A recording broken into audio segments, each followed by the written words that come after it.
My brother-in-law has always been a bit of a ruckus. Just a very jolly guy, used to be a hard-partied when I first knew him, but not so much now. I mean, he still likes to drink and he smokes weed, but nothing compared to how he used to be. He stays in the basement apartment, which is a full apartment, separate from ours, with a kitchen and bathroom etc. In our house ever since he lost his apartment. He has never really been able to keep a good job, no college education, and also ADHD. And we live in NYC, so affording rent is impossibly hard lately. This was supposed to be a temporary thing for him, out of desperation because he lost his apartment. I should say that he has gone through multiple phases of depression from just living hard much of his life. I remember seeing him when he was in his 20s and he was just a damn mess. Living in shit apartments and working shit jobs, and I remember he was super depressed, like, you know, that kind of depressed. For a bit around a decade ago because of how awful his life was. And it was awful. I won't sugarcoat it. He was getting mugged in his area constantly. His apartment was horribly small and he worked horribly long hours. His ex-wife was awful to him and cheated on him. But in the past 2 months that he has been here, he's been an absolute joy. To both me and my wife and also our kids. We all love him so much. He clearly loves the basement, it's even bigger than his old apartment, and just in general it's in a much better location. He has said, multiple times, how much he loves it at our place. He also is just a great guy to have around. He is a blast with our kids and he always cooks food for us and is just a general great, funny, charismatic guy. He got a new job, working 60 hours a week at a shit job. And now he wants to move out to his friend's place all the way in Coney Island where he would be spending half of his paycheck on rent. At first, we were like, okay, well, this was our agreement, he was eventually gonna leave. But then we kinda had a family meeting and realized, hey, we want him here. I don't even care if he pays nothing in rent, he's great to have around.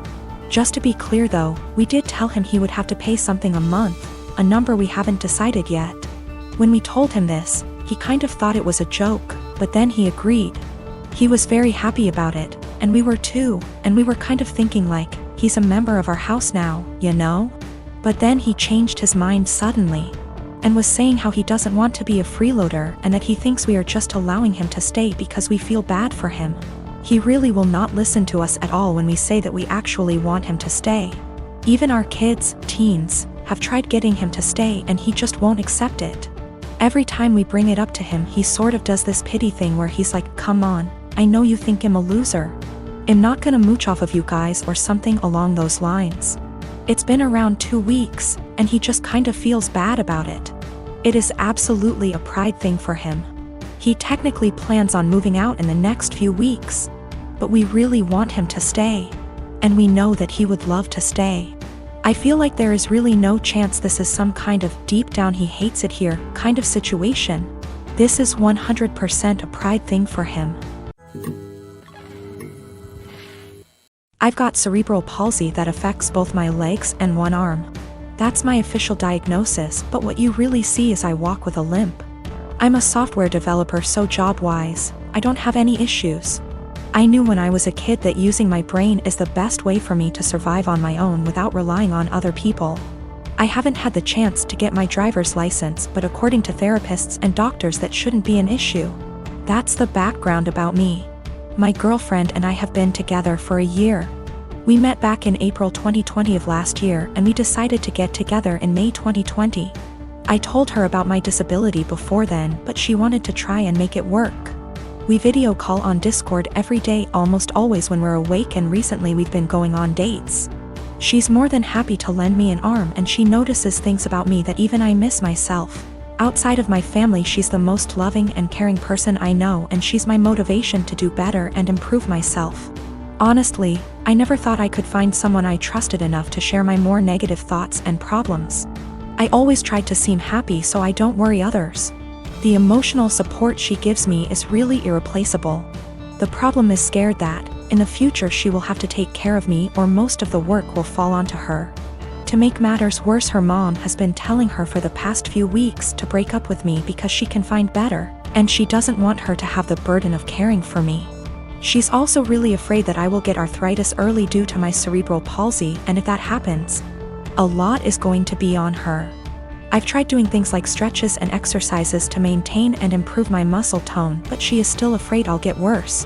I'm an introvert, I don't know a lot of people, and honestly, I don't even know the options I've got to look at.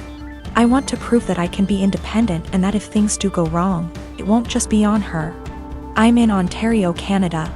Are there things I can look into and do to assist with my disability, or things I can look into so if things do go wrong, I won't be a burden on her? I'm at the end of my wits. I've never really hated my disability, but I've always kept myself going by tempering my expectations and thinking, my disability is going to make it really hard to find someone, and she's the first person to make me feel like, yeah, it doesn't matter. I want to do anything to show her that I won't hold her back in the future, but I'm out of ideas. Is there anything I can do? I don't want to worry anyone I'm with these issues, but I'm at the end of my wits. I don't even know if my relationship is lost, but I don't want this to happen again, and I want to know what I can do myself so I can reassure my partner, so they know I won't hold them back in the future. I don't know if there are things I can look into to better plan my future so it's not a concern for my partner. The worst part is, I've always thought my disability doesn't matter. But with all of this happening, it's really hard to convince myself otherwise. I am a gemologist. I spend my days in the lab testing and identifying stones. From the nature of my work, I also have a large and valuable collection of jewelry, but also gem specimens, that I keep in a safe I specifically bought and had installed to keep them safe. I also have a second smaller safe for keeping important documents like passports. I own my home, and my boyfriend of 2 years recently moved in as he was renting before. I gave him the code to the smaller safe so he could put valuables in it, but he also wants the code for my gem safe.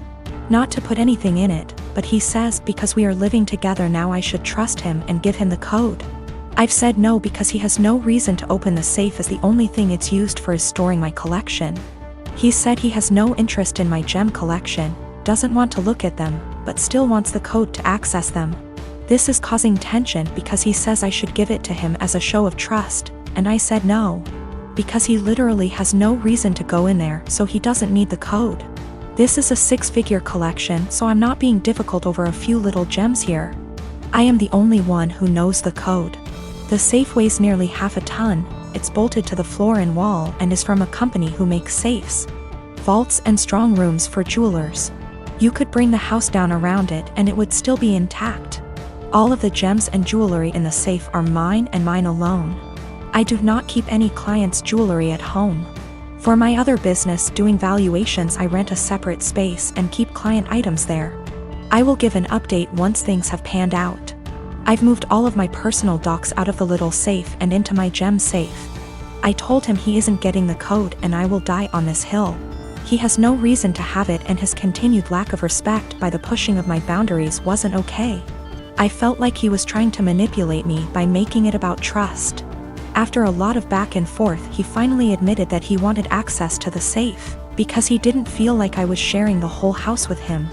Because I insisted on a tenancy agreement rather than just letting him move in. And he didn't like that part of where he lived was off limits to him. He was also insecure and resented that I have more money than him and own a home whilst he doesn't. He had made a few comments about this before, but I didn't realize it was such a big issue for him. He also said that by keeping him out of the safe made him feel like I thought he was lesser than me, and that it made him feel like I was treating him like a child. I told him if that's how he feels, then this is not the right relationship for either of us, and that it was best we break up. He was shocked that I was ending things over this, cried and asked me to reconsider. When I said no, he then got angry. Called me a stuck-up B*TCH, said he was better off without me anyway, and went to his friends. I told him via text he had 30 days before he had to leave, as per the tenancy agreement. So he didn't need to stay at a friend's, he said he would be gone by the end of the week. 2 days later he came back and packed up all of his stuff and left. He's staying with his friend now. I have changed all the locks. I have an alarm and CCTV system that's professionally monitored, and I have changed the verbal password I have to give when you call up as a precaution. I've checked all of my collection and it hasn't been touched. I also am giving my solicitor the code and safe deposit details to be passed to my executor in the event of my death. I feel horrible because despite all of this I love him. I should have a partner who not only respects my boundaries but takes an interest. I'm pretty cut up right now and missing him, but I know I'll be okay. I have great friends and family around me. Also, diamonds are a girl's best friend, and I have a few knocking around to help cheer me up. My boyfriend and I have been together for 2 years. He's a good heart and is normally rational, but his one issue is that he expects to accompany me in every occasion no matter how big or small. He even went with me to my ex-boyfriend's funeral after days of begging. Now my best friend got married few days ago. It was very small and only close family and friends were invited. My boyfriend couldn't come because of the +1 rule. He pitched a hissy fit saying my best friend has no respect for my relationship and was shocked when he learned that I was still going to attend. He told me that if he can't go then I'm expected to not go as well, but that is my best friend and I had to respect her rules. He gave me an ultimatum: either we go together or I stay home with him. I ended up going cause again I respected my friend's rules. He was angry with me and kept calling the entire 2-hour drive, then stopped. Later I got a text from his friend telling me my boyfriend, got into an accident and was taken to the hospital. I freaked out. He gave me the address and I had to leave the wedding and told my friends why. I was crying the entire drive home and kept calling his friend but got no response. I arrived to the hospital and asked about my boyfriend and they checked and told me he wasn't there. My anxiety reached 160% as I kept calling his friends one by one. I just went home and there he was, along with his friend. He saw me and said that he was sorry, but this was the only he can get me home after I left him alone. After the initial shock, I just blew up yelling at him about lying and making me leave my friend's wedding, and having me literally go to the hospital and freaking out cause of him. I kicked his friend out and we got into an argument. He kept talking about how much I love him, thus I left, which is my own doing, not his, and he was just trying to see if I really chose my friend's wedding over him. He then argued that my friend caused this and I shouldn't agree with her to exclude him. I said what he did was horrible and called him horrible and then went to my room. It was awful cause my friends kept calling to check in on him cause they thought he was really at the hospital. He said I overreacted and that I yelled at the wrong person. He has a history of mental health issues but got better the past few months. He also had a recent death in his family which really affected his health generally.